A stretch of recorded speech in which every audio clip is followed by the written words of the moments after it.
Me personally, I don't know if there's any other way to play against them, and I don't want to confuse it to like that we don't give everything. It can feel like this if you play against West Ham with a lot of possession, but at the same time you need to be very, very careful and disciplined to control the counter-attacks.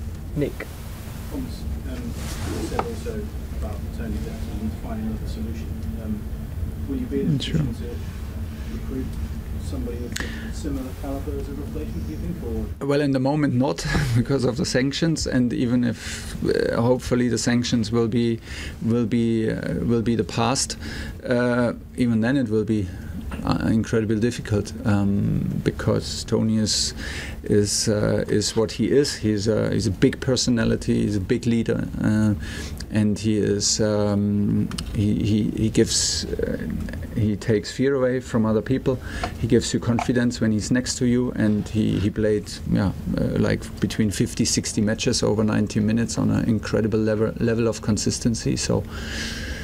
Yeah, it will be challenging, but like always, it is no matter how big and how much I love Tony and how big a role he played, there will be Chelsea without Tony Rüdiger, and we will find solutions. Dylan.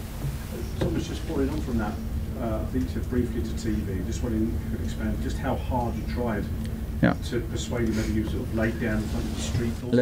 Let him play all the time. Even if when he played not good. Yeah. So I was just wondering how hard you tried to work to get. It was not only me; it was also the club. This is the clear understanding. So we fought hard. I fought hard on a personal level, but we have this kind of connection since day one. And he was like, he deserves my full support because he delivered an incredible performance until today.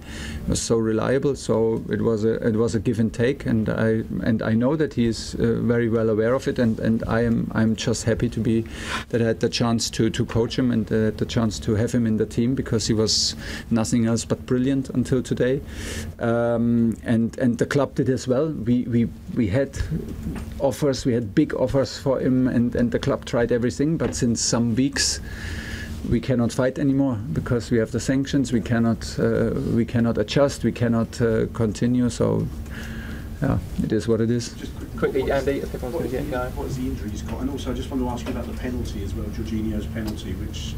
Well, the injury from Tony. Yes, please. It is a groin. It's in one leg the groin, in the other leg a bit the hamstring, and he is like, I mean, he is somebody who plays through pain anyway and is totally used to. But it's muscle pain, so like it's not even an injury, but it's a huge discomfort, and he feels insecure because he's not used to have muscle injuries, so he feels like it could happen. He wants to come back. The plan is that he's back on Tuesday in training for Thursday, and hopefully we can stick to the plan. Well, the penalty, if you get a late penalty, and Georgie has a perfect record, or had a perfect record with us, so there is normally you believe, and we all believe that we had finally the chance to score and the goal that we needed.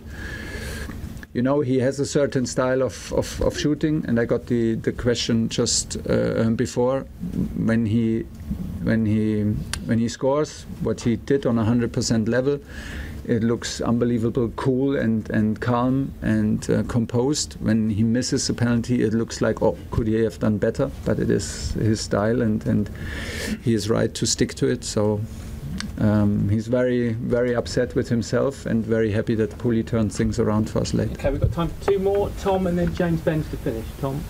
Thomas, does the Tony situation provide a sort of reminder that the takeover needs to be sorted as soon as possible?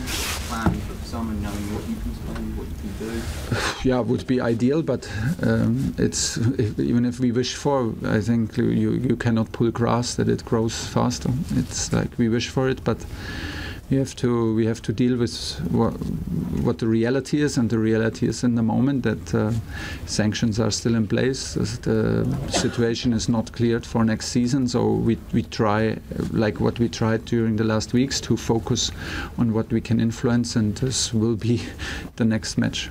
James, last question. On Christian Pulisic, obviously you said some comments here. You said he had a good impact and maybe struggled for confidence in the last few games. Was it a good idea to take him out of the team then because of the rest of the last few games? What do you want to see? If you ask him, he would say it was not a good idea. It is like this. It is like, especially in the strikers, he had this period when he was on a run, when he had the confidence, when he was heavily involved up front, and Timo had to wait for many weeks.